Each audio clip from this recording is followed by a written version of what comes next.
Oi, doutor Fábio, boa Boa noite. noite, tudo bem, Gorete? Como é que tá aí? Tudo bem? Estou bem, Ah, obrigada. joia. Muito feliz de estar aqui de volta. A gente ficou um tempinho sem fazer as lives, problema de agenda profissional, mas hoje deu certo. Essa live está super esperada. Eu recebi muito feedback, querendo saber sobre esse tema de dor em ortopedia. E que bom que a gente tem um profissional muito competente para poder vir esclarecer as dúvidas que as pessoas têm sobre esse tema. Muito feliz de você ter aceitado o convite, né? A gente já se conhece há tanto tempo. Eu vou fazer uma apresentação e depois dessa apresentação você se apresenta e a gente dá continuidade e começa com as perguntas. Eu só vou aguardar mais um pouquinho, já entrou bastante gente, que coisa boa, gente, que maravilha. Eu gostaria, as pessoas que estão entrando, que dissessem de que lugar vocês estão do Brasil, tá? Se é de São Paulo, se é de Fortaleza, de onde é, de Minas, de Santos, sei lá eu. E quem puder, gente, clica no coraçãozinho aí que tem aí, que quando clica nesse coração, o Instagram avisa mais gente. Outra coisa também, quem quiser convidar alguém agora, é só clicar no aviãozinho e chamar que dá super certo, tá? Bom, vamos começar, né, doutor Fábio? Eu vou me apresentar porque já tem gente pra caramba entrando. Que coisa Que boa, bom. né? Que, Eu ó, que de agradeço o convite. Brasília. Eu que agradeço o convite da Gorete. Um prazer estar aqui nessa live Olha, aqui. Muito obrigado aí pelo convite. que é isso, doutor Fábio? Olha, olha, no Paraguai, Juazeiro do Norte, Brasília, passou alguns aqui que não deu tempo de eu ver. Da Moca, Mococa, olha que legal, tem gente Mococa. da. Ah, Mococa, entendi Moca. Mococa é interior de São Quase Paulo, igual. né? É, Parecido, né? isso. Mococa, eu acho que Rio Grande do Norte também, eu vi alguém escrevendo aí. Pode escrever, pessoal, para a gente saber. Eu vou até marcando aqui para saber. Bom, é, vamos dar mais 2 minutinhos, que aí é o tempo que chega mais gente ainda, porque quanto mais gente tiver para poder aprender sobre esse tema, melhor ainda. Minas Gerais, Ângela, que coisa boa. Muito obrigada a todos que estão aqui na live. Muito feliz de ter vocês aqui. Eu estava morrendo de saudade de fazer as lives e fica Paraná, Cascavel. Olha que maravilha, gente, que coisa boa. E, enfim, hoje deu certo, né? Então, eu vou me apresentar. Meu nome é Gorete Leite, eu sou professora de Educação Física, tenho especialização em exercício resistido, na saúde, na doença e no envelhecimento pela USP e em exercício terapêutico pela Unifesp. Eu trabalho com adultos, especialmente com pessoas idosas. Sou colaboradora do projeto Cidadania Caminhadas com Segurança, que o doutor Fábio, ortopedista, que idealizou esse projeto. A gente não faz mais ele presencial, mas a gente sempre faz um evento online e também da plataforma 100% Bem-Estar. Eu criei um blog em 2015 para falar sobre atividade física, saúde e longevidade. E depois eu migrei para o Instagram, que é uma plataforma mais dinâmica, e graças a Deus está dando super certo. Estou muito feliz, tem muita gente que está aí acompanhando, seguindo os exercícios. E hoje eu tenho a honra de fazer essa live com o doutor Fábio, que além de ser meu ortopedista, é quem salva a lavoura aqui da casa quando a gente tem algum problema, se tornou também um grande amigo. E muito agradecida, doutor Fábio, de você estar aqui presente e gostaria então agora que você se apresente. Ah, queria falar o tema da live. O nosso tema vai ser dores em ortopedia. Aquela dor no ombro, dor no quadril, dor na lombar, dor no joelho, quem nunca teve, né? Sempre a gente tem uma dorzinha. Aliás, quando a gente vai envelhecendo, a gente vai ficando com dor ali, com dor acolá, e essas dores ortopédicas, elas realmente maltratam muito a gente. Então, hoje o nosso tema é dores em ortopedia, prevenção e tratamento. E o doutor Fábio, especialista no assunto, vai nos informar, nos esclarecer e nos orientar como a gente pode viver com mais qualidade de vida, independente da dor que tem. Doutor Fábio, obrigada por ter aceitado o convite. Eu gostaria agora que você se apresentasse. Eu que agradeço. Meu nome é Fábio Ravalho, eu sou médico ortopedista, formei na Escola Polícia de Medicina Unifesp, né? Depois fiz pós-graduação aqui no Brasil, fiz também na Inglaterra, fiquei 4 anos lá, tenho um mestrado e doutorado pela Unicamp, né? E nós começamos esse projeto Cidadania Caminhadas com Segurança, mais ou menos 18 anos atrás, aqui no Parque Trianon. Durante vários anos foi presencial, mensalmente, no último domingo do mês. Depois, devido à pandemia, etc., tornamos ele mais online, mais virtual. Conheci a Gorete lá no projeto, que ela era voluntária do projeto, desde dos primeiros projetos, ela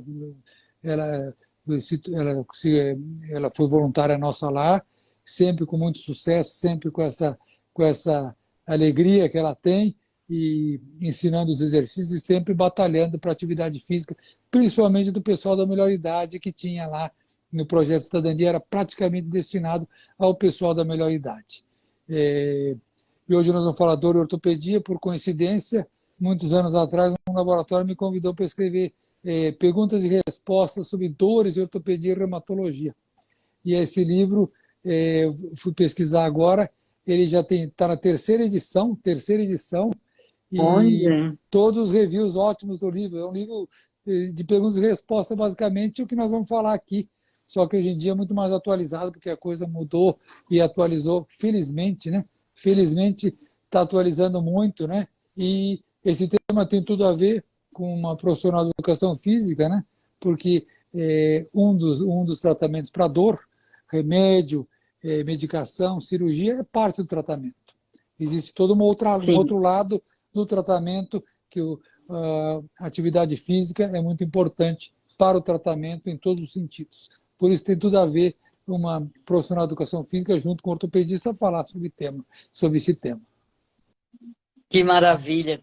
Que coisa boa. E depois eu quero saber, então, como é que a gente faz para ler esse livro aí que você escreveu sobre perguntas e respostas em dores em ortopedia, porque mesmo que tenha surgido coisas novas, mas é bom a gente ver, porque tem coisa que não envelhece, né? Então, tem alguma pergunta que porventura não sai aqui na live, pode ser que tenha no livro, e depois você fala como é que a gente faz para ter o acesso a esse livro, Na tá? Amazon tem para vender, mas eu vou me informar, eu vou ver se a gente digitaliza esse livro, né? O ideal seria digitalizar. Certo. Digitalizar, tem que falar com a editora, digitalizar e colocar no nosso grupo, aí no Prepare Blog, também no Dr. Fábio Ravalha, para o pessoal ver o livro e ver Tem mais as perguntas e acesso. respostas, ter mais acesso. Né? Tá certo.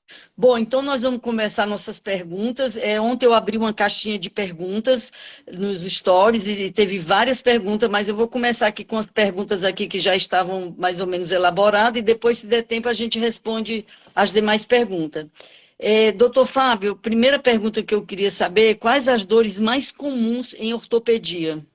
A dor mais comum, assim, um campeão de bilheteria, vamos dizer assim, de ortopedia de pronto-socorro, é a dor na coluna, né? Depois do resfriado comum, é o que mais afasta as pessoas do trabalho e é a que mais procura nos pronto-socorros, nos consultórios, aí, é a dor na coluna. Felizmente, nem sempre são problemas sérios, algumas vezes são problemas mais sérios, mas é a que mais procura. É dor nas costas, e o campeão de causas de dor nas costas é a má postura. A má postura é o que mais causa dor nas costas. Mesmo que a pessoa já tenha um problema reumatológico, que já tenha um desgaste, que já tenha um probleminha de coluna já, a má postura frequente pode desencadear aquela crise de dor. Então, a dor nas costas é mais frequente e a postura é muito importante, vigiar e tratar para ter uma postura correta também. Entendi. Na sua prática diária de medicina, quais são as queixas principais aí no seu consultório de dor? É coluna também, ou a pessoa reclama de dor no joelho, dor no ombro? O mais frequente realmente é dor nas costas, como eu falei agora, mas existe dores também muito comuns, dor no ombro, principalmente quando começa o frio, começa as bursites, começa a crise de dor no ombro, é muito frequente. Dores multiarticulares, quando muda a temperatura, com o frio também é muito comum. Dores nas mãos, dores nos punhos, dores nos joelhos, dores nos tornozelos. A dor no joelho com o esporte é muito frequente, né? O mesmo com desgaste, é muito frequente queixa de dor no joelho, dores no quadril também, dores em gerais e dores no corpo inteiro, fibromialgia, um exemplo, que a pessoa tem dor no corpo inteiro, associado a 17, pelo menos 11 pontos dolorosos no corpo, associado um pouco de insônia, associado um pouco de um mal-estar geral, que é a fibromialgia. Esse é um tipo de dor, mas geralmente as dores mais frequentes é a coluna, mas dores multiarticulares também é muito frequente, além dos traumatismos esportivos, traumatismos domésticos, né? Que também são frequentes, ou traumas de automóvel, etc., são frequentes também traumatismos, que causam dores, né? Entendi. Certo. Quando surge uma dor aguda, por exemplo, no pescoço, de repente a pessoa sente aquela dor aguda, como devemos proceder numa situação dessa? Qual que é a primeira coisa que a gente deve fazer? Claro, ligar para o médico, mas a princípio, assim, você está em casa e de repente dá uma dor que você não consegue se mexer. Qual é o procedimento ideal? É ir num pronto-socorro? Tem alguma. Qual é a sua sugestão aí para quem sente uma dor assim repentina aguda? É uma pergunta muito interessante. Acho que é importante sempre, quando tem dor em ortopedia, a gente diferenciar uma dor aguda, né? Ou uma dor subclínica, subaguda, que a gente fala que é uma dor aguda, seria uma dor aguda e um problema que a pessoa tem assim, uma ou duas dores nas costas por ano, por exemplo. Agora, se a pessoa já tem um problema de coluna, a gente consideraria uma dor subaguda. E quando a pessoa já teve tratamento cirúrgico, etc., a gente considera uma dor mais crônica de coluna.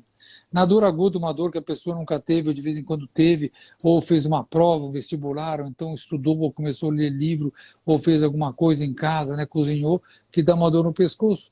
Inicialmente, a pessoa deve observar, colocar gelo, né, melhorar a postura. Mas se essa dor persistir, ou se essa dor for associada a alguma irradiação para o braço, uma radiação para as mãos, né, ou então uma rigidez no pescoço, deve sim procurar um pronto-socorro para investigar essa dor, para saber se não tem uma hernia de disco ou se não tem outras causas, né, clínicas que pode levar a dor nas costas ou dor no pescoço. Então é importante, inicialmente, um remedinho analgésico, anti-inflamatório, se a pessoa não tiver nenhuma contraindicação para o anti-inflamatório, e colocar gelo, inicialmente gelo.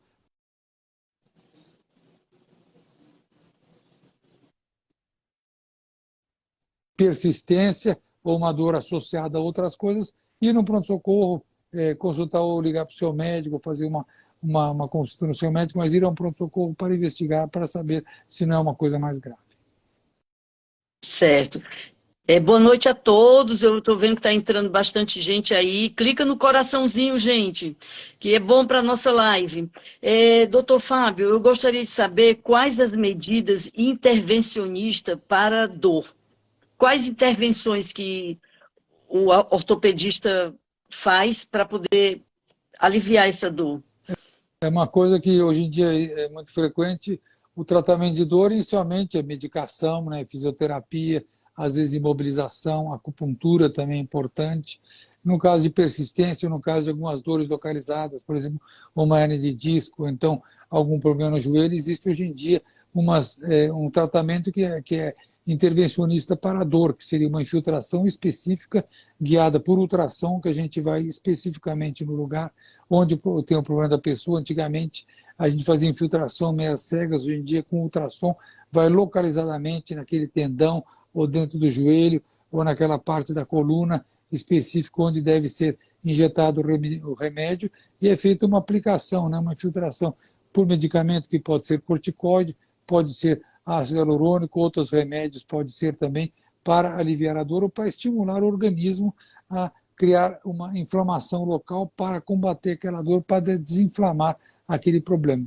São procedimentos minimamente invasivos, que são bloqueios do nervo ou infiltrações interarticulares guiadas por ultrassom, que são esses tipos de intervenção muito frequentes hoje em dia, são realizados para várias articulações, no objetivo de tratar a dor ou melhorar a postura da pessoa, e a pessoa sair daquela crise e melhorar aquela dor e abreviar aquele probleminha que a pessoa tem. O bloqueio é a mesma coisa da infiltração? Não entendi muito essa questão do bloqueio aí, bloqueio.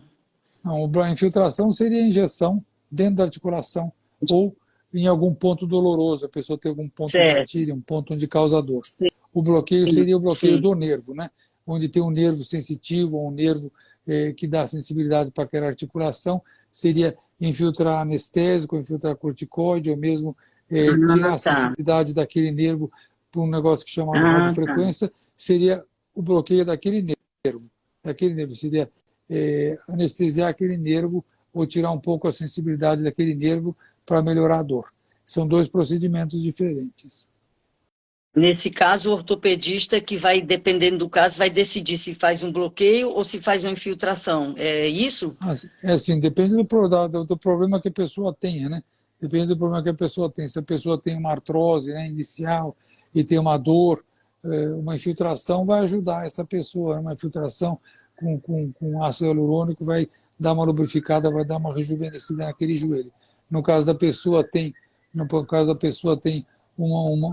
prótese, por exemplo, uma dor após uma prótese, daí um bloqueio do nervo, que tira um pouco aquela sensibilidade articular do joelho, pode ser o tratamento. No caso de uma pessoa, às vezes a pessoa tem uma prótese dolorida, então uma pessoa mais idosa, que não tem condições para uma cirurgia, a cirurgia seria uma coisa muito invasiva para ela, daí o bloqueio dos nervos, no caso de um joelho, seria um dos tratamentos indicados para isso.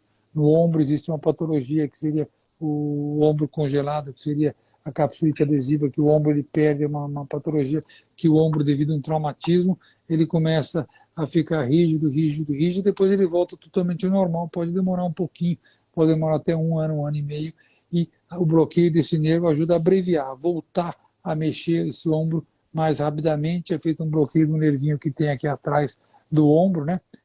Por ultrassom dá para ver exatamente onde está aquele nervinho, é feito aquele bloqueio, além de filtrar aquela cápsula, para soltar aquela cápsula, para recuperar esse problema que a pessoa tem, essa dor que a pessoa tem do ombro. Então são tratamentos minimamente invasivos, né, para o tratamento desses tipos de dor. Obviamente o ortopedista que vai decidir se é indicado aquele tipo de problema e quando é indicado e que tipo de técnica fazer para aquele tipo de problema, né? Entendi. Agora, em relação à dor crônica, por exemplo, já atendi alunos que tinham dor crônica no joelho. O que é preciso ser feito para essa pessoa ter mais qualidade de vida?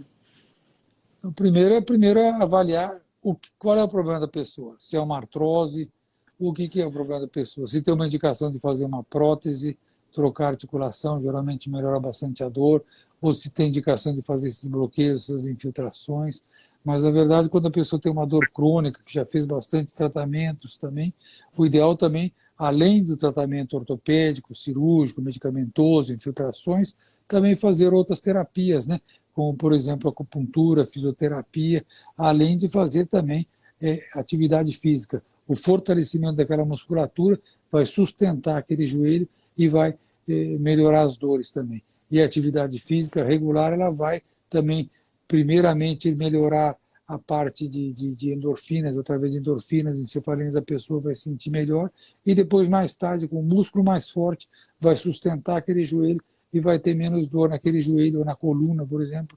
Na coluna é muito comum, os músculos de trás ficam todos atrofiados e na frente a musculatura abdominal forte, então existe um desbalanço naquela coluna, e fazendo uma atividade física, fazendo um fortalecimento daquela parte posterior, causa uma estabilização da coluna e uma melhora da dor, além da medicação, além do tratamento ortopédico, também esse tratamento através da atividade física também é muito importante também.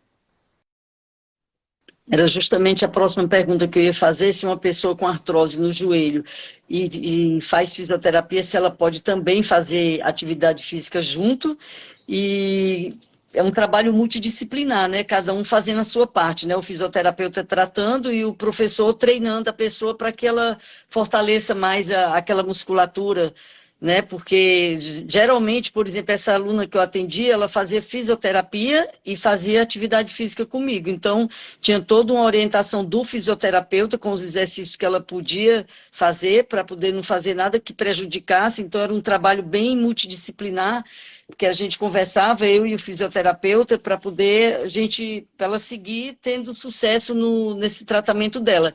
Então, a pessoa pode fazer a fisioterapia para o joelho e, ao mesmo tempo, fazer uma atividade física, né? Pode sim. Na verdade, isso é uma coisa, tem alguns colegas que é uma coisa assim, meio controversa, mas eu sempre acho que sempre deve fazer uma atividade física. Mesmo uma artrose, a cartilagem ela é feita para movimentar, para O que faz a cartilagem ficar forte é o movimento, é a atividade com carga, é a atividade física. Se a pessoa ficar parada, aquela cartilagem vai começar a se desfazer. Então é muito importante fazer sempre atividade física, fortalecer aquela musculatura. E a fisioterapeuta não faz só o exercício.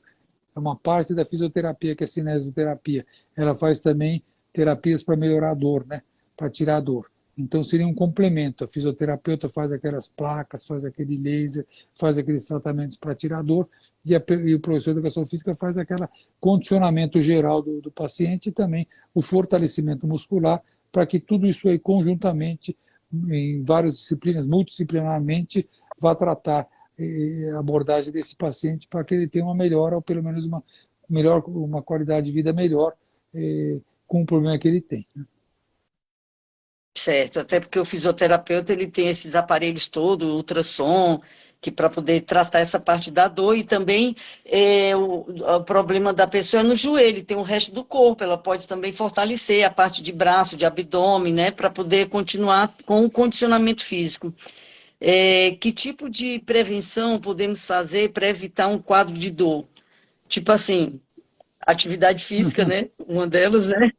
Alimentação também rica em cálcio, alguma que a gente sabe mais ou menos, mas a gente quer ouvir a sua opinião. O que eu faço para evitar dor? Ou tem como evitar dor? Ou ela pode surgir de repente por algum acidente, alguma coisa, mas se não tiver nenhum acidente nem nada, o que eu preciso fazer para eu poder não ter dor, assim, vamos dizer, não acontecer de eu ter um mau jeito, uma coisa assim, por exemplo? Na verdade, o ganho de peso hoje em dia é sabido que ele é inflamatório, ele inflama todas as articulações e inflama o corpo em geral e causa dor. Então, uma das coisas importantes para evitar a dor, ter uma atividade física regular, mesmo porque para também ter um peso mais próximo do ideal. Depois, uma alimentação não muito rica em gorduras, mais rica e pobre em carboidratos, uma alimentação mais rica em proteínas, uma alimentação mais básica, uma hidratação também é importante, dormir bem, que quando a gente dorme a gente faz uma regeneração dos tecidos, então ter dormir bastante, dormir bem também é importante. O cigarro também causa dor, né? O cigarro em excesso ele leva a osteoporose, ele leva a alteração da musculatura, enfraquecimento da musculatura, e a longo prazo também ele pode causar dor, além de problemas de câncer de pulmão, problemas pulmonares, outros problemas também, mas ele também pode ser uma das causas de dor. Alcoolismo em excesso também, ele pode no futuro também levar problemas de dor, levar atrofia, sarcopenia também, então causar dor, enfraquecimento da musculatura, né? Ele não sustenta o corpo, então causa dor. O músculo é substituído por gordura e ele fica fraco e não causa dor. Por isso é muito importante prevenir com atividade física, não só para aquele joelho localizado, né? Como faz o fisioterapeuta que trata aquele joelho, que trata a dor, que é a atividade dele, que é o que a profissão faz. O personal trainer vai fazer um condicionamento geral, melhorar para a condição cardiopulmonar, evitar que o colesterol aumente, né? Melhorar a parte pulmonar e cardíaca da pessoa. Então vai fazer também também vai melhorar a condição, o condicionamento físico do paciente, então vai ser muito importante, por isso a coisa é multidisciplinar e também é muito importante isso aí também. Certo. Eu queria falar agora sobre a acupuntura. Ela é muito indicada para tratar dor, quadro de dor. Mas ela é um tratamento, a pessoa, por exemplo, está com aquele quadro de dor, faz 10 sessões de acupuntura e depois para, ou ela pode fazer por resto da vida? Porque eu tenho uma conhecida aqui no prédio que eu moro que ela faz acupuntura há anos. Ela disse, nunca vou deixar, porque eu me sinto bem, eu adoro, e ela fez disso com uma atividade para a vida dela e adora. Mas normalmente ela é indicada para tratar a dor e depois encerra, ou pode continuar? Como é que funciona a acupuntura é um tratamento muito interessante e muito bom. Acho que no caso de um caso agudo, uma dor que a pessoa tem de vez em quando, ela é por pouco tempo, mas no caso a pessoa tem uma dor crônica, a pessoa já teve cirurgias de coluna, a pessoa já tem um problema mais crônico, e daí ela tem que ser feita para longo prazo ou mesmo quase para a vida toda, a acupuntura. Depende de casos a casos, de problemas e problemas. No caso agudo, pouco tempo. No caso crônico, um caso mais crônico, acho que deve ser feita por bastante tempo ou para a vida toda mesmo, como essa sua amiga faz. Acho que é o jeito correto de fazer mesmo. Certo. Eu queria falar um pouco agora das cartilagens. Eu vejo o pessoal tomando aí muito remédio para as cartilagens. Tem possibilidade de restaurar a cartilagem? Tem algum medicamento que a pessoa pode usar para restaurar? Ou a própria atividade física faz com que ela fique mais hidratada? Você pode falar para a gente sobre cartilagem? A cartilagem, na verdade, a nossa cartilagem, a atividade física, o exercício com carga, ele consegue melhorar a cartilagem, a condição da cartilagem.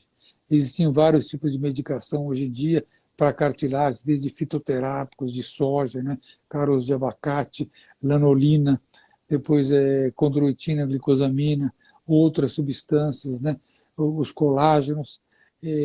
Muitos falam que restaura a cartilagem. Não sei exatamente se restaura, mas ele melhora a dor que a pessoa tem. Uns 30% das pessoas realmente tomando cartilagem, tomando colágeno, fazendo essa terapia, tem bastante melhora.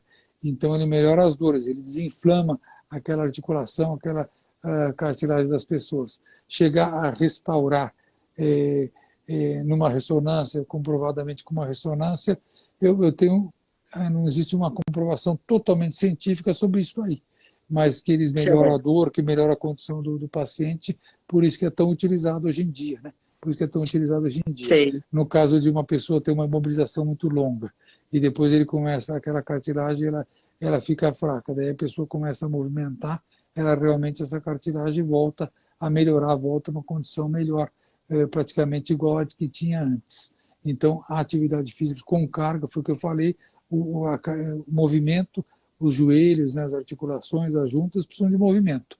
Então é muito importante movimentar, que de ficar, como antigamente ficava deitado numa cama, traz muitas consequências ruins, né?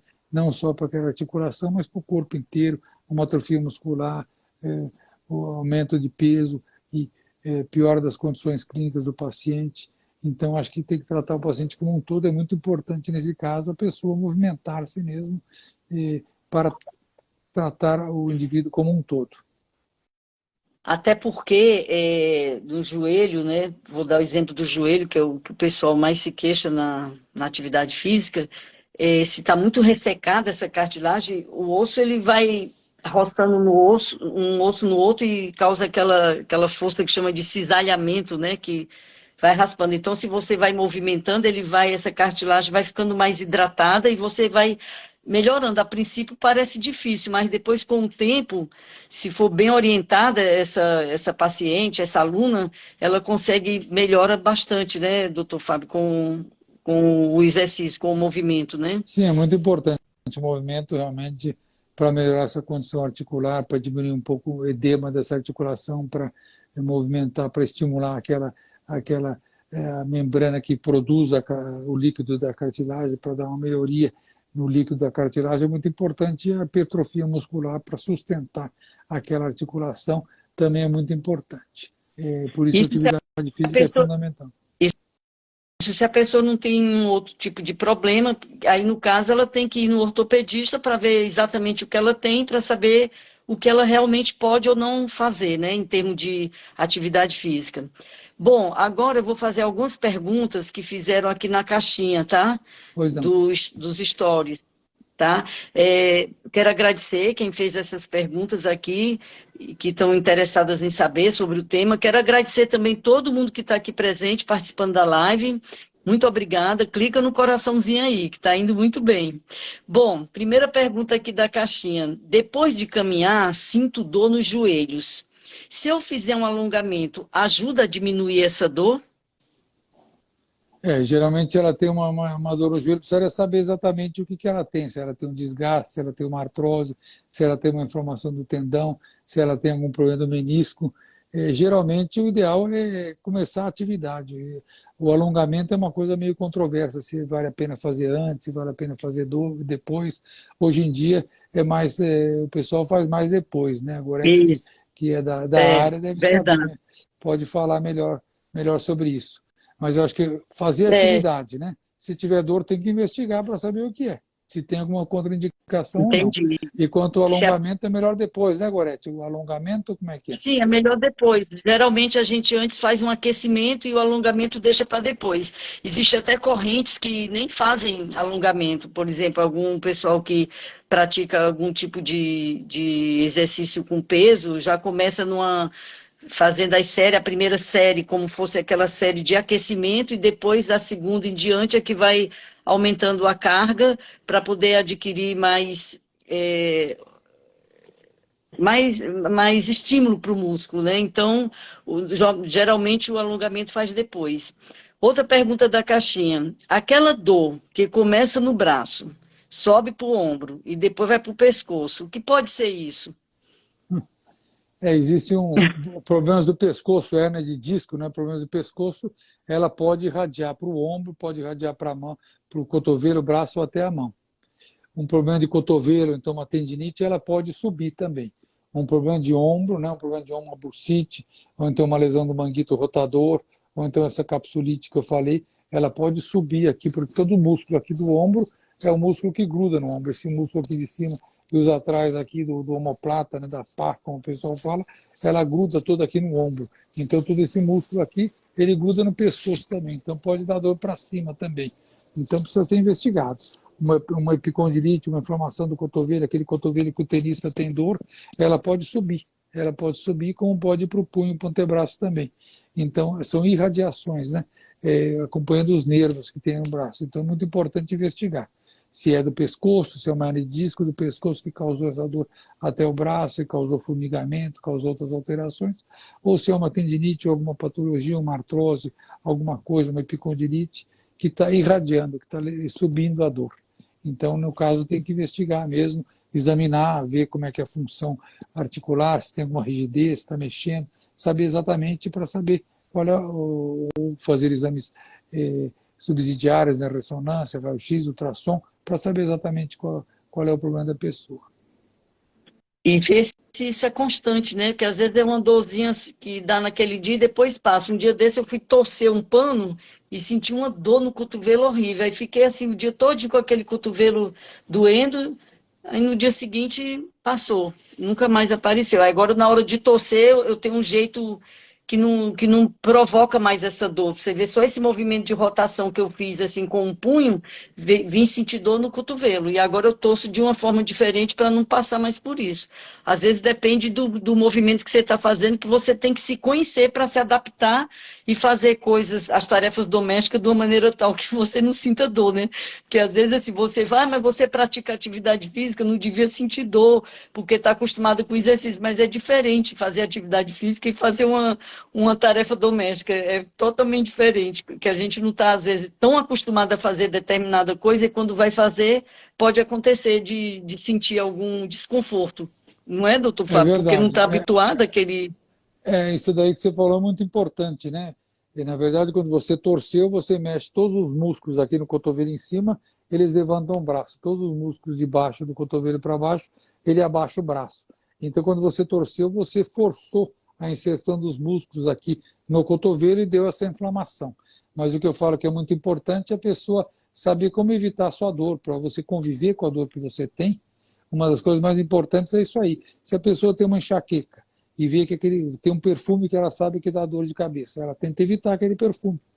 E se a pessoa tem uma dor nas costas, ela sabe que se ela levantar, for escovar os dentes de manhã, com o braço, com o corpo inclinado para frente, aquilo vai fisgar e vai começar a dor. Então ela tem que evitar usar um banquinho embaixo ali na pia, pôr uma perna na frente, que a coluna dela fica reta e que não causa aquela dor.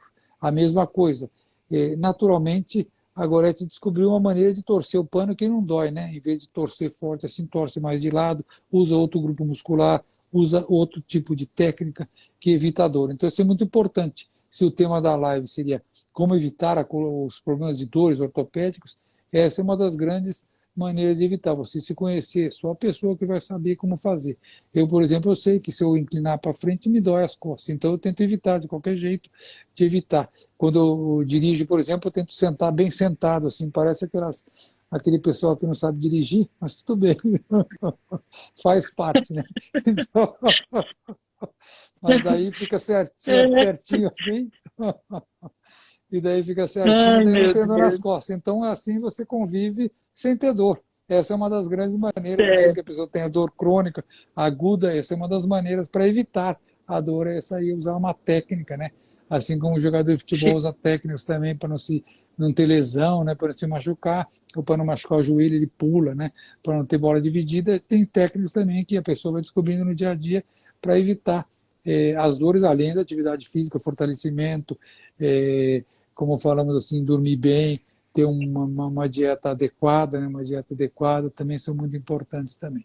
Hoje em dia fala-se também pensamentos, principalmente quem tem dor crônica, ter bons pensamentos, ter pensamentos positivos, fala-se até em meditação também, que tira um pouco da mente, né? Se a pessoa tem aquela dor crônica, fica só pensando naquilo, está errado. Tem que ter um hobby, tem que assistir uma televisão, tem que jogar um baralho, tem que fazer alguma coisinha, né? Fazer até um conversar com crochê. outra pessoa, né? É, Conversar com outra pessoa também ajuda, né? ajuda, sim. Tem uma pergunta aqui também da caixinha que perguntando o seguinte: além do desgaste da idade, o cálcio é um fator que contribui para a artrose no joelho?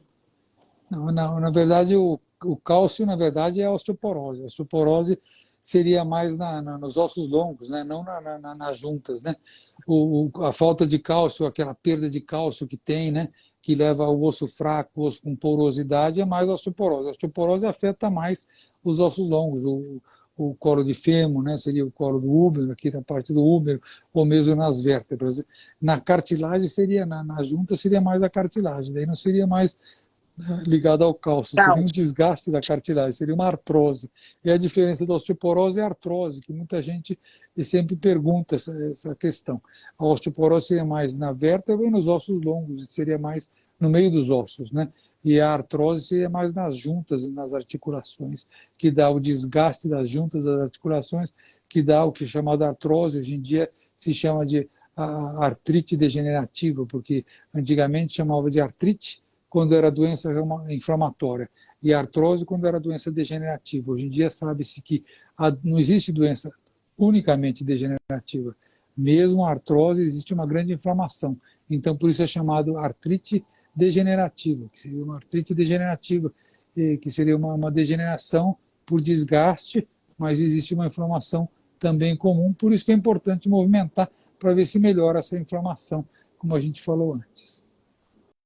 Entendi. Aí perguntaram também se a artrose é uma doença que é tratada pelo reumatologista ou pelo ortopedista, ou tanto faz. É uma pergunta muito interessante, e na verdade os dois tratam, né? A artrose, né, o desgaste, a artrite degenerativa, todos tratam. Se for o caso de uma artrite reumatológica, uma doença reumatológica, que é aquela que dá no sangue positivamente e que era deformante, o reumatologista é mais indicado. Porém, quando tem uma indicação cirúrgica num problema disso aí reumatológico, uma artrite reumatoide, alguma doença reumatológica, ele encaminha para o ortopedista para operar. Então, é uma coisa que os dois tratam, no caso de uma coisa bem específica, que tem o sangue, um reumatismo no sangue, daqueles deformantes, daí o reumato, porque não é uma coisa só das articulações da junta, também ela pode dar problemas no olho, né? Pode dar problemas no coração, pode dar outros problemas no rim.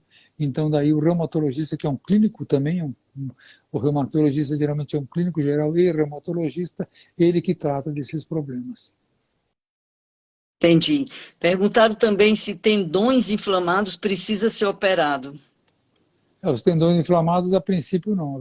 A princípio, fisioterapia, acupuntura, imobilizações, né?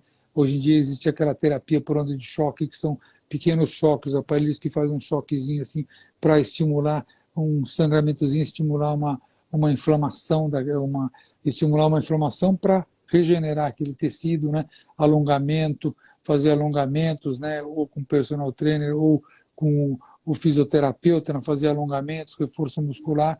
No caso de não ter melhora, no último caso, daí sim, em alguns casos é indicado fazer aqueles bloqueios, infiltrações, né, fazer infiltrações no tendão, também são indicados. Em último caso, cirurgia, que seria o alongamento daquele tendão ou a desinserção daquele tendão no cotovelo e alongar, né, aquele tendão, ou mesmo no tornozelo, né, fazer uma liberação daquele tendão, tirar toda aquela inflamação que existe no tendão. Ele é envolvido também por uma membrana, às vezes aquela membrana está toda cheia de líquido, então a gente abre aquele tendão para que solte aquele líquido, para desinflamar aquele tendão. Então, alguns casos, mas são muito raros, né? Na verdade, eu acredito que 1 ou 2% dos casos, acredito que 1% dos casos tem uma indicação cirúrgica. A grande maioria é só tratamento clínico, não? Sem cirurgia, com medicação, fisioterapia, alongamento, acupuntura, atividade física, só tratamento não cirúrgico. Certo. Escrever aqui na live, aqui direto ao vivo, que depois de um tempo a pessoa começou a ter dores nos calcanhares. É muito frequente. Seria que isso acontece? É muito frequente dor nos calcanhares. A dor no calcanhar, geralmente ela dá em todas as idades. Atleta tem dor no calcanhar devido ao impacto. Geralmente a dor no calcanhar, o calcanhar, se a gente olha embaixo dele, tem uma membrana que vai até a frente do pé. Na inserção daquela membrana é no calcânio. Então, essa membrana chama face. Então, uma fasciite plantar é muito frequente. Quando a pessoa levanta a primeira vez de manhã, parece que tem uma agulha ali no calcanhar, a fasciite plantar. 50% das pessoas que têm fasciite plantar tem uma calcificação daquela inserção que é chamada esporão, né? Que é chamada esporão, muita gente conhece esporão, que é parecido ao esporão de galo. O galo tem um esporão, né? Tem aquele dedo atrás, parece um esporão de galo, então é uma calcificação. Acima, o calcanhar, para cima, o que tem? O tendão de Aquiles. Às vezes o tendão de Aquiles ele puxa, né, naquela atividade física no dia a dia, a pessoa está com um pouquinho mais de peso, a pessoa caminha bastante, a pessoa tem uma musculatura assim mais atrofiada, então estira aquela inserção daquele tendão, o que é chamado entesopatia, que seria um tipo de um esporão também, é uma inflamação do músculo do tendão de Aquiles na inserção do calcanhar em cima, não embaixo, que é a face, mas em cima, que também é uma das causas de dor no calcanhar, também é uma das causas. Outra seria uma inflamação daquele coxinho, daquela gordurinha que tem no calcanhar, que é o amortecimento, é uma almofadinha que a gente amortece para a gente quando a gente pisa no dia a dia, principalmente em corredores, maratonistas, isso é frequente, então também é uma outra causa de dor. Tratamento, fisioterapia, medicação, acupuntura, às vezes imobilização, terapia de onda de choque, é muito boa também para tratar em casos crônicos, né? Alongamento, né? Alongamento, fazer bastante alongamento, não só alongamento daquele de empurrar na parede, né? Que faz para o tendão de Aquiles, também alongamento da parte a dorsiflexão, dorsiflexão, né? Que você levanta assim o pé, a ponta do pé. Na pandemia eu fiquei com o calcanhar muito ressecado, porque antes da pandemia eu andava sempre de tênis e meia para dar aula para cima e para baixo. Então, entrei em contato com o Dr. Fábio, eu até mandei uma foto do calcanhar, porque eu nem estava saindo de casa, e o calcanhar todo rachado e dolorido. E o Dr. Fábio indicou, inclusive, a hidratação, né? Que eu não passava creme no calcanhar. E também eu estava usando um calçado, uma sandália de borracha que era muito dura, e eu acho que isso também pode ter ocasionado esse ressecamento aí do calcanhar, e sentia dor. Mas aí eu troquei o calçado, por indicação do Dr. Fábio, passei a hidratar o calcanhar, que eu não usava hidratante no calcanhar, e aí fiquei boa, graças a Deus, porque realmente incomoda muito essa dor no calcanhar, é muito desagradável.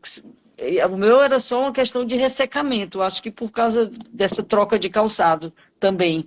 Mas é importante passar um creminho também nos pés, né, doutor Fábio? É muito importante, sim, passar o creminho, fazer um exercício também, um escaldapé, fazer alguma atividade com o pé. E isso que você falou também, eu não falei, mas a palmilha, né, um calçado adequado. Geralmente, quando a pessoa tem um esporão, aquele rasteirinho é muito ruim. A rasteirinha, ela estica todos aqueles tendões. Um pouquinho de salto, 2, 3 centímetros, é muito bom. Usar uma calcanheira, usar uma palmilha também é importante para o tratamento desse tipo de problema não cirúrgico. O último caso, cirurgia, como foi perguntado agora, seria parecido nesse caso também. Muito raramente a gente opera, e muito raramente, não precisa operar. Geralmente a pessoa trata, cura, sem precisar operar nesses casos aí. Entendi. Eu vi também aqui que escreveram que a pessoa tem o joelho estalando. O que pode ser esse... O joelho estalando pode ser várias coisas, né? Primeiro pode ser ou a rótula ela, quando a rótula ou patela, quando a gente estica, ela fica totalmente solta. Quando a gente dobra, ela encaixa num trilho, que é um trilho que é chamado trochlear, né? Que seria um trilho que o fêmur faz, aquele triângulo.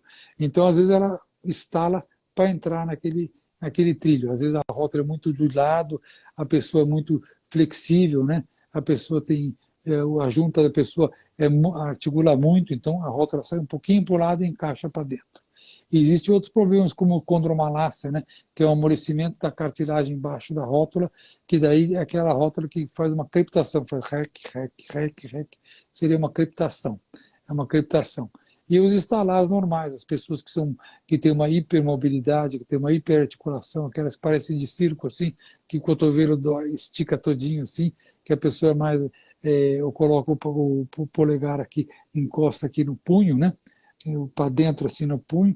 Essas pessoas geralmente estalam muito as juntas também e fazem, parece que sai do lugar e volta. Então, na verdade, tem várias causas, né? Precisa saber direitinho qual é o problema, qual é a causa que a pessoa tem. A maior parte das vezes desse estalar não tem nenhum significado clínico, não é importante. Mas alguns casos, sim. Alguns casos pode ser um desgaste, pode ser uma artrose, porém, por isso que tem que ser investigado, tem que ser visto para as pessoas, para saber exatamente o problema que a pessoa tem. Perguntaram aqui também viagens longas, como fazer para não inchar as pernas, deve ser os pés, as pernas, né? Viagem para o exterior, por exemplo, a pessoa passa horas dentro de um avião. Na verdade, quando a gente fica horas no avião, né, ou no transporte, além da pressurização, incha a gente mesmo, e depois a pessoa fica dobrada, 90 graus, aquele joelho, então aquelas veias ficam colabadas ali embaixo do joelho. É uma das grandes causas de trombose, né? Pessoas sadias, etc., jovens, podem ter trombose numa viagem de avião longa. Então é importante, de tempo em tempo, fazer exercício, ficar de pé, ficar aquele exercício de ficar na ponta do pé e abaixar, ficar na ponta do pé e abaixar, ou aquele exercício que militar faz, que é andar para frente e para trás, que ele estimula, né, o que é chamado coração venoso do pé, né? Ele estimula, fica de pé, ele não fica de pé o tempo todo, ele fica mexendo um pouquinho para frente, um pouquinho para trás, um pouquinho para frente, um pouquinho para trás, e estimula aquela circulação a voltar a desinchar bem. Meia elástica, como foi perguntado agora que eu vi, meia elástica para uma viagem é importante, usar antes, né? Uma meia elástica para evitar esse inchaço e evitar também o risco de uma trombose, também é muito importante. E não ficar parado. Se olhar em algumas revistas de avião, tem lá um personal trainer explicando os exercícios para fazer durante o avião. É levantar, esticar as mãos, né? Esticar o braço, né? Mexer um pouco o pescoço, ficar na ponta do pé, abaixar, fazer um pouquinho isso aqui, tentar alongar para um lado, alongar para o outro, alongar o braço, não ficar parado, né? Cada uma hora ficar de pé, no seu lugar mesmo, você não vai atrapalhar ninguém, né? Não vai atrapalhar ninguém, não dá bola se alguém começar a rir, né? Mas não tem problema. Você tem que fazer isso aí para você. Você está sendo mais inteligente que essa pessoa que está rindo, com certeza. Eu acho que é importante fazer para você. É importante Sim, fazer está isso surgindo aí. bastante, certo, está surgindo bastante perguntas. Perguntaram agora aqui, cisto patelar é para operar? É caso cirúrgico? É o cisto poplíteo, aquele cisto que dá atrás lá da perna, acho que é isso que eles estão falando. Existe cisto patelar, mas o cisto poplíteo, aquele cisto que é muito frequente, cisto de Baker, né, que é atrás da perna, raramente a gente opera, né? Geralmente as pessoas que têm artrose têm aquele cisto atrás, muito raramente, só se causa muita dor ou se ele cresce muito, aspira, cresce, recidiva muito. Em crianças também tem um cisto de Baker, é frequente, nunca trata, nunca precisa operar. Geralmente ele some sozinho com o crescimento da criança, aquele cisto some sozinho. Doutor Fábio, eu vou fazer mais uma pergunta só, porque eu acho que foi uma sabatina que a gente fez. Doutor Fábio recentemente fez a defesa de doutorado, também foi muito sabatinado, meu Deus, como é que ele aguenta tanta pergunta, né, doutor Fábio? Perguntaram aqui, a gente até já sabe se tendinite e bursite é a mesma coisa. Mas tendinite e bursite não é a mesma coisa, não. A tendinite seria o tendão que gruda no osso, né? O tendão que gruda no osso, aquela inflamação, nós temos o músculo, aquela parte muscular que a gente vê em peças aí, de açougue, etc., E o tendão seria o que o pessoal chama de nervo, né? Geralmente aquele nervo que o pessoal chama, aquele é o tendão, seria a inflamação daquele tendão. A gente tem em vários lugares, várias articulações, uma bursa, que seria tipo um airbag. Seria para aquele músculo não bater no osso, não machucar. Ou mesmo quando a pessoa deita de lado, para aquele osso não machucar a perna, não começar a incomodar. Então existe tipo um airbagzinho, vários lugares, no quadril, do lado dos quadris, no joelho, né? No ombro, no cotovelo. Tem vários lugares que a gente tem bursa, tem bursite, e a bursite seria a inflamação daquela bolsa. Inflamação daquela bolsa. No ombro tem várias, né? São duas maiores, mais conhecidas, mas tem várias. Essas bolsas inflamadas, que é o mais frequente no ombro, né? Mais frequente no ombro, bursite seria a inflamação daquela bolsa que tem no ombro, então quando a pessoa levanta, dói, né? Está inflamada. E a tendinite seria a inflamação do tendão. São diferentes. São diferentes. Muitas vezes são bem próximos, né? No ombro, por exemplo, mas elas são diferentes. Geralmente a pessoa, quando fala em bursite, lembra logo do ombro, né? É, o ombro é mais Geralmente, né? frequente. Mais frequente. Ah, estou com a dor, fala bursite, É, né? no ombro é mais Então, frequente, mas no quadril, aqui do lado do quadril, de deitar muito de lado. Tem pessoas que deitam muito só de um lado, começa a dar aquela inflamação. Seria também uma bursite. Uma bursite. Geralmente não causa formigamento. Como perguntaram aí se causa formigamento, geralmente não causa. Formigamento, daí seria mais uma compressão de nervo, né? Uma compressão de nervo, seria outras causas que causam formigamento. Geralmente ela não causa. A bursite não. Geralmente formigamento é outra causa. doutor Fábio, a gente vai encerrar a live, porque a gente está quase uma hora já, foram bastante perguntas. Eu já quero combinar para no próximo ano a gente fazer uma outra live de assuntos mais específicos, porque eu vi aqui que surgiram muitas perguntas, todo mundo interessado, porque eu acredito que ninguém quer sentir dor. Então, acho que essa live foi muito produtiva, muito esclarecedora. Então, a gente, para fazer assim um resumo, você poderia fazer para a gente sobre a prevenção, que seria atividade física, o que você falou no começo, alimentação? A dor hoje em dia é sabido que para tratar a dor o principal é ter uma atividade física, ter uma dieta adequada, né? Dormir bem, fazer seus alongamentos, sua atividade física, né? E no caso de ter dor, você sempre consultar um colega, um ortopedista, né? Ou então um reumatologista ou alguém da especialidade da dor que você tem, para saber direitinho se é uma coisa mais grave ou não, para tratar corretamente isso aí. No caso de dores crônicas, hoje em dia, terapias como meditação, terapias com bons pensamentos, terapia como acupuntura, terapias alternativas também são muito importantes e ajudam a melhoria das dores também. Ajuda a melhoria das dores. Acho importante, sempre se tiver alguma dúvida, sempre consulta o seu médico para que evite alguma complicaçãozinha maior. Né? Tá, Lívia aqui e Ângela falaram sobre hidratação e nem consegui ler direito o que a Lívia falou. Bom, eu queria dizer o seguinte, primeiro, doutor Fábio, parabenizar aí por essa live maravilhosa, por todas as respostas aí que o senhor nos deu e nos esclareceu. Agradecer você ter vindo participar. Ora eu chamo o senhor, ora eu chamo você, porque é meu médico, então eu chamo de senhor, mas é meu amigo, então eu chamo de Pode você chamar de também. você, sem Agradecer. problemas. Tá. Ah, a Lívia falou emagrecimento. Certo, Lívia. Obrigada, Lívia. E quero parabenizar e também agradecer a todas as pessoas que vieram aqui participar da live, que vieram nos prestigiar, que vieram esclarecer as suas dúvidas. Queria dizer que eu estou em São Paulo, o doutor Fábio também é em São Paulo, o consultório dele é na Rua Itapeva, 490, né, doutor Fábio? É. Se alguém tiver interesse também, siga ele nas redes sociais. Você pode falar a sua rede social, doutor Fábio, aí, por favor? DR Fábio Ravalha, né? Seria o Instagram, DR Fábio Ravalha. Pode seguir, né, nas redes sociais, no Instagram. E queria agradecer a Gorete pelo convite, aí, pela nossa live, excelente live aí que nós tivemos. Muito obrigado. Estou à disposição para o ano que vem. E queria também desejar a todo mundo um Feliz Natal, um Feliz Ano Novo aí a todos aí. E agradecer a Gorete e a todos vocês aí que estão assistindo a nossa live aí. Muito obrigado. Gente, muito obrigado. Uma boa noite a todos. Eu ainda não vou desejar Feliz Natal, porque ainda vou fazer mais uma live, tá? Que eu também já tinha programado antes daquela interrupção, e que vai ser ainda essa semana, eu vou avisar pelo Instagram. Muito obrigada. Qualquer dúvida que vocês tiverem em relação à ortopedia, você pode entrar lá no Instagram do Dr. Fábio e perguntar, que ele vai responder, ou manda também no Prepara E 50 Mais, que eu passo para ele. Qualquer dúvida que vocês tiverem sobre dor, sobre ortopedia, o que vocês precisarem saber, nós estamos à disposição.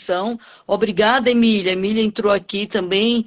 Parabéns pela live. Muito obrigada a todos. Gratidão a todos. Gratidão, doutor Fábio. Gratidão a Deus por esse momento tão importante. É a gente ter a possibilidade de ouvir profissionais tão competentes, tão renomados como o doutor Fábio Ravaglia. Muito obrigada. Eu que agradeço.